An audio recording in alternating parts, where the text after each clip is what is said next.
Саламатсыз білім алушылар. Бүгін бізде ерекше жағдайларда қоғамдық тәртіп пен қоғамдық қауіпсіздікті қамтамасыз ету пәні бойынша бірінші тақырып арнайы құқықтық режимдер жағдайындағы ішкі істер органдары қызметінің ұйымдық құқықтық негіздері мен принциптері бойынша болады. Осы тақырып аясында біз бүгін екі сұрақ қарастырамыз. Бірінші сұрақ жергілікті жерлерде төтенше жағдайды енгізу және қолдану негіздері. Екінші сұрақ әлеуметтік сипаттағы төтенше жағдайдың құқықтық режимі.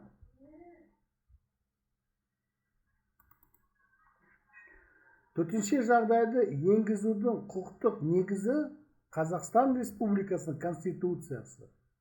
Төтенше жағдай туралы Қазақстан Республикасының заңы және Қазақстан Республикасының өзге де нормативті құқықтық актілер болып табылады.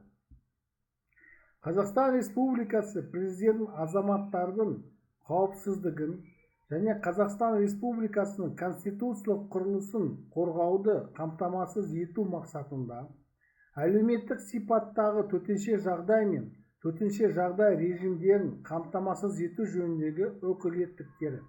Бірінші, оқшаулау кезінде орталық мемлекеттік және жергілікті атқарушы органдардың, құқықтық қорғау және арнаулы мемлекеттік органдардың, Қазақстан Республикасы қарулы күштерінің, басқа да әскерлер мен әскери құрылымдардың бірлескен іс-қимылдарының тәртібін айқындайтын қағидаттарды бекітеді және дағдарыстық жағдайды жою.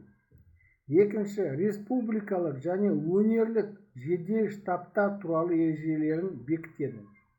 Үшінші, Қазақстан Республикасының Конституциясына және заңдарына сәйкес басқа да өкілеттіктерді жүзеге асырады. Төтенше жағдайды енгізу негіздері болып табылатын мән-жайларға жатады. Бірінші, Қазақстан Республикасының мемлекеттік шекарасының шектес мемлекеттердің аумақтарынан жаппай өтуінен, Қазақстан Республикасының конституциялық құрылысын күштеп өзгерту әрекеттерінен, терроризм актілерінен, Қазақстан Республикасының конституциясын бұза отырып билікті күштеп басып алуға немесе билікті күштеп ұстап қалуға бағытталған әрекеттерден, жаппай тәртіпсіздіктерден, ұлтаралық және конфессияларлық қақтығыстардан, жекелеген елді мекендерді қоршаудан немесе басып алудан туындаған әлеуметтік сипаттағы төтенше жағдайлар, аса маңызды және стратегиялық объектілер, заңсыз қарулы құрылымдарды даярлау және олардың қызметі, қарулы көтеріліспен, диверсиямен, қарулы жанжал қою мақсатында басқа мемлекеттер тарапынан арандатушылық әрекеттермен, Қазақстан Республикасының аумақтық тұтастығын бұзумен,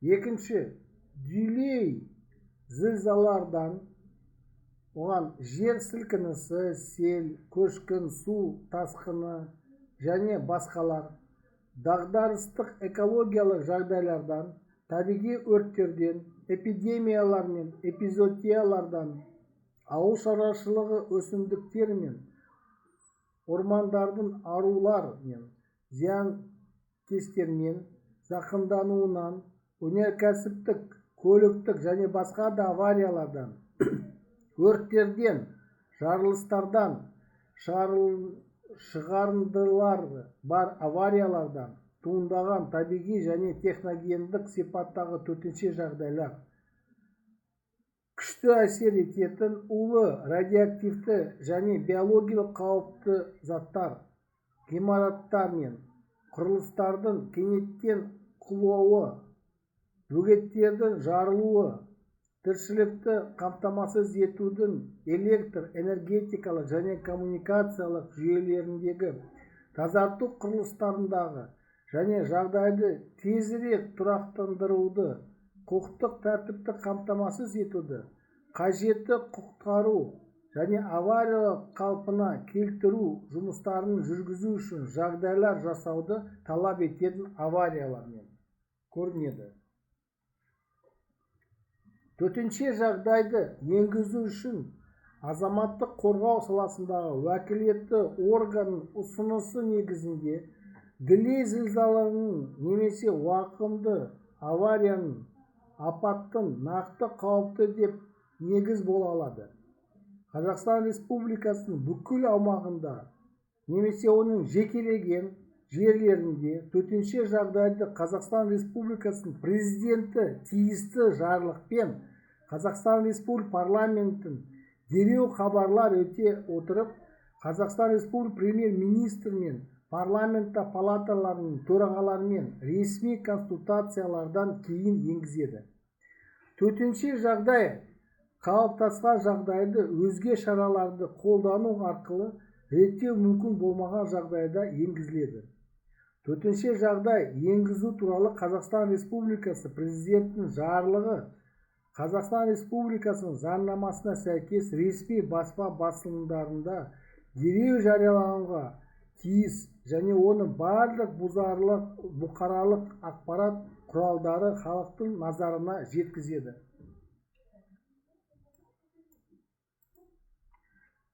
Төтенше жағдай енгізу туралы Қазақстан Республикасы президентінің жарлығы Қазақстан Республикасы президент белгілейтін мерзімде қолданысқа енгізіледі.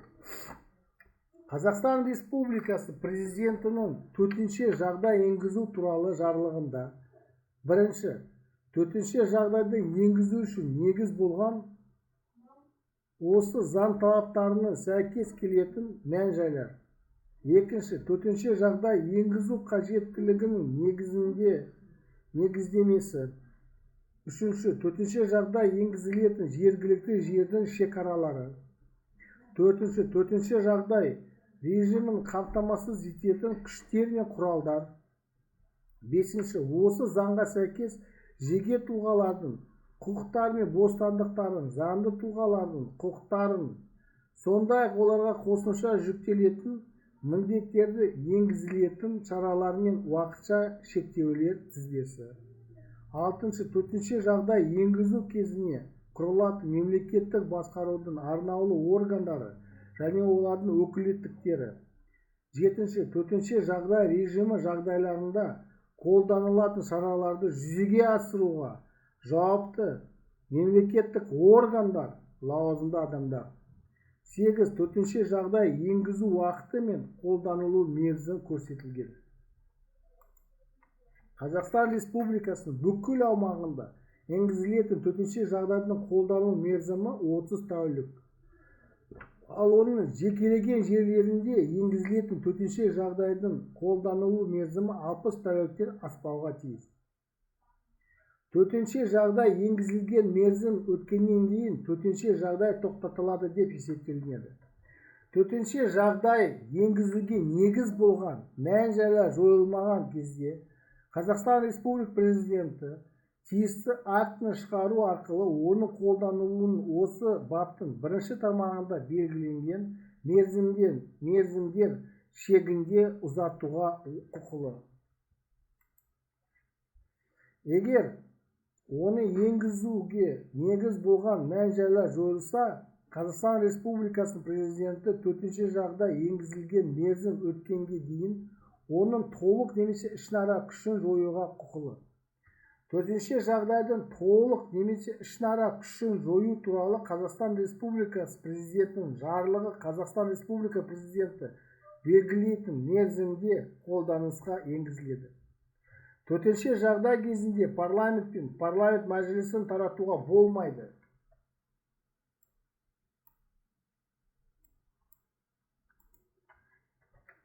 Әлеуметтік сипаттағы төтенше жағдайдың құқықтық режимі әлеуметтік сипаттағы төтенше жағдайлардың алдын алуды және жоюды жүзеге асыратын мемлекеттік органдардың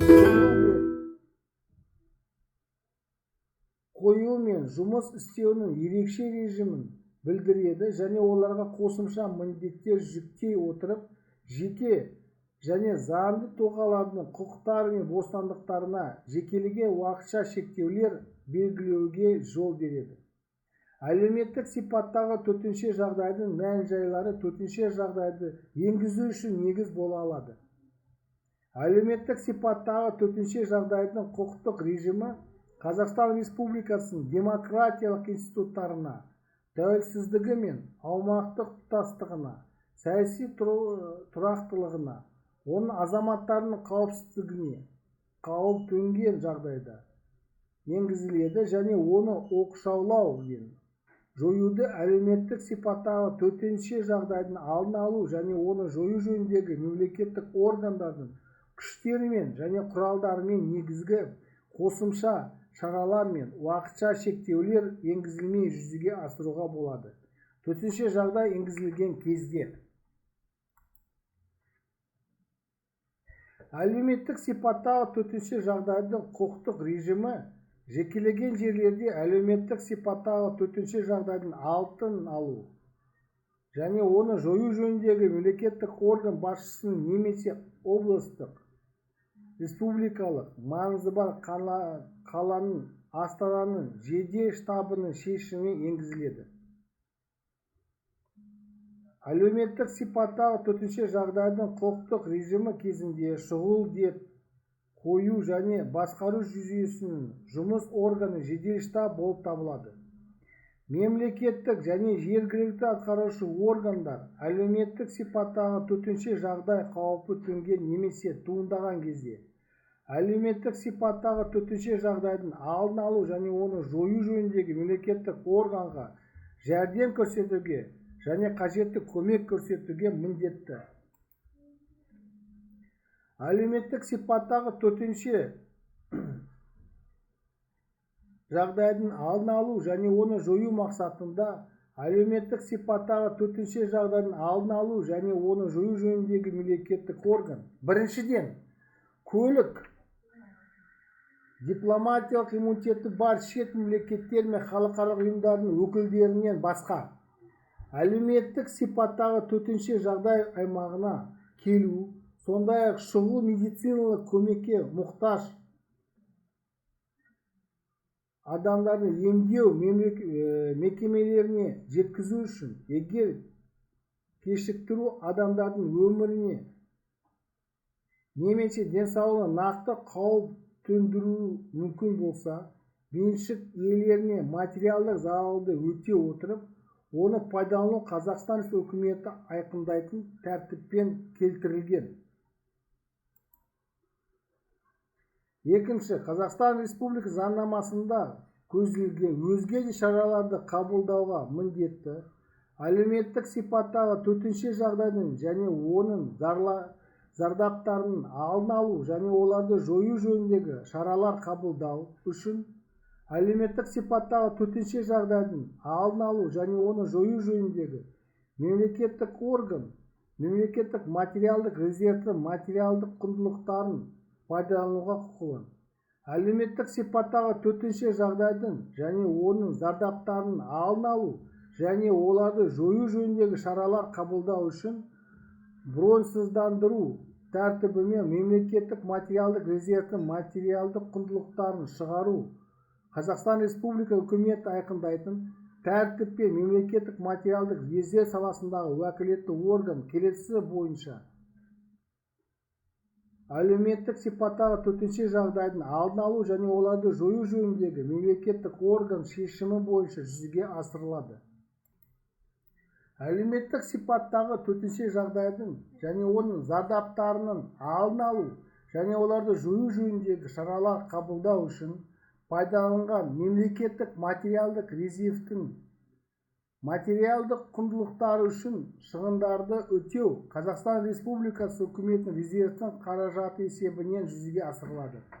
Әлеуметтік сипаттағы төтенше жағдайлар туындаған немесе төтенше жағдай енгізілген жағдайларда мемлекеттік материалдық резервтердің материалдық құндылықтарын тасымалдауды көлік ұйымдары бірінші кезектегі тәртіппен жүзеге асырылады. Осы жерде немесе Қазақстан Республикасының бүкіл аумағында төтенше жағдай режимі енгізілген жағдайда әлеуметтік сипаттағы төтенше жағдайдың құқықтық режимі жойылды деп есептеледі.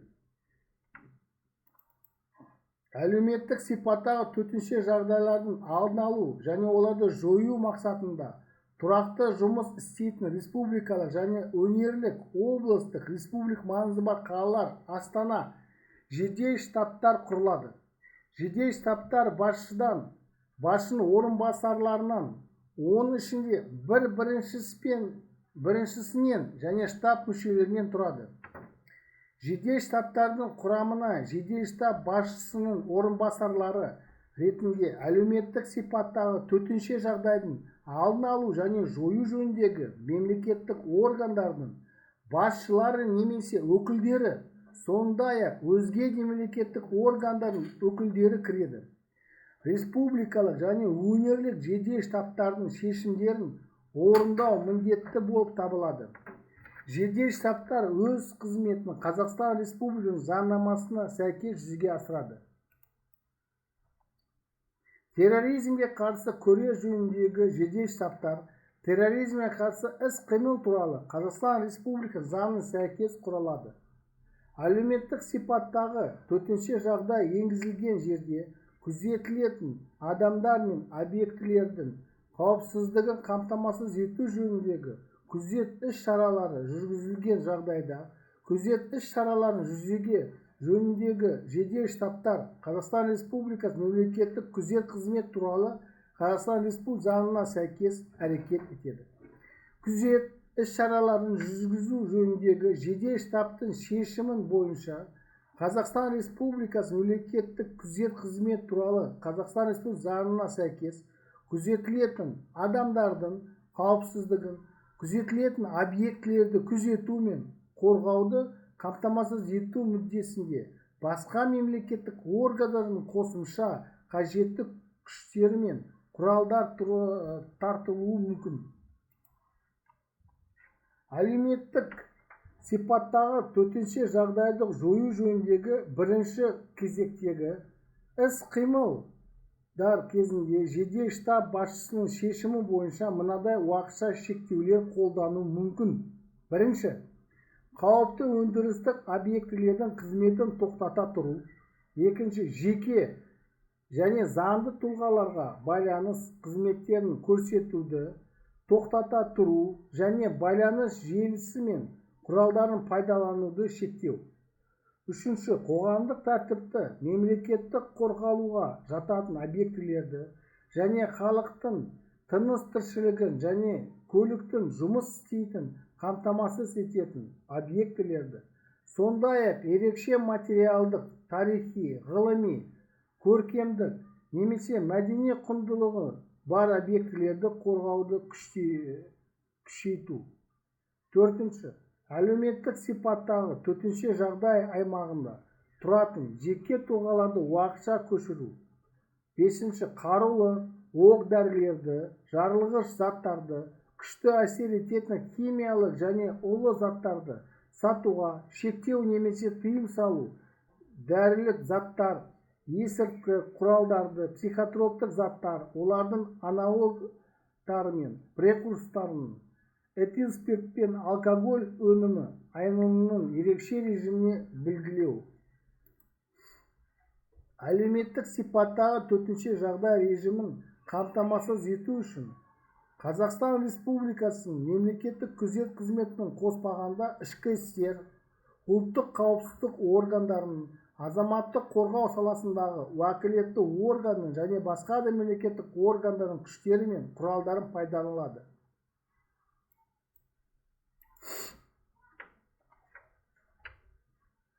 Қажет болған жағдайларда Қазақстан Республикасының қорғаныс және қарулы күштер туралы Қазақстан Республикасы заңында көзделген тәртіппен Қазақстан Республикасы президентінің жарлығы негізінде мынадай міндеттерді орындау үшін Қазақстан Республикасы қарулы күштер қолдануы мүмкін. Бірінші, жергілікті жерге кірудің және одан шығудың ерекше режимі ұстап тұру. Екінші, ерекше режимді және ерекше қорғалатын объектілерді, халықтың тыныс тіршілігін және көліктің жұмыс істеуін қамтамасыз ететін объектілерді, адамдардың өмірі мен денсаулығын, сондай-ақ қоршаған ортаға аса қауіп төндіретін объектілер күзету.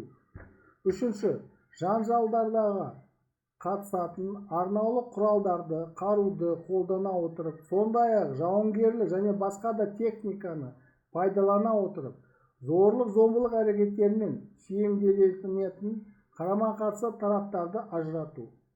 Төртінші, заңсыз қарулы құралдар мен қызметінің жолын кесуге қатысу. Бесінші, ішкі істер органдарымен бірлескен патрульді және жаппай тәртіпсіздіктерді оқшаулау. Қажет болған жағдайда Қазақстан Республикасы президентінің жарлығы негізінде Қазақстан Республикасы заңнамасында белгіленген тәртіппен төтенше жағдай режимін қамтамасыз ету үшін, сондай-ақ төтенше жағдай енгізілместен мынадай міндеттерді орындау үшін Қазақстан Республикасының қарулы күштерін қолдануы мүмкін.